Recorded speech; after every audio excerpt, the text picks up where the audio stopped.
Hello everyone, today we have an important task to ensure the safety and integrity of Randomly MySQL database.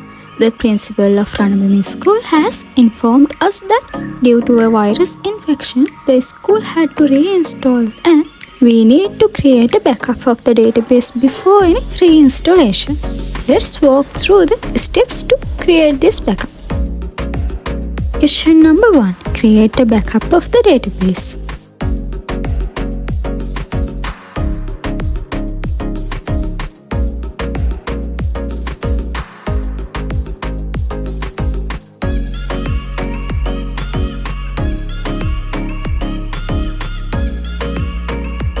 To create a backup of MySQL DB database, we will store the backup file in the C partition with the name MySQL DB backup.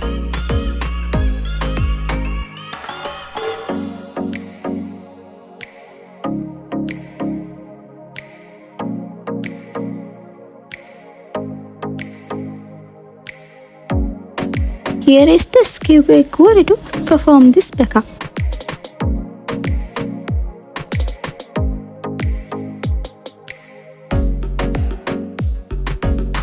Here we are storing the backup file in the C version with the name MySQL DB backup.sql.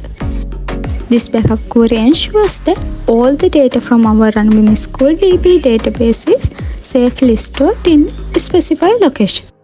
By creating this backup, we can restore the database easily if any issues arise during or after the reinstallation of the software.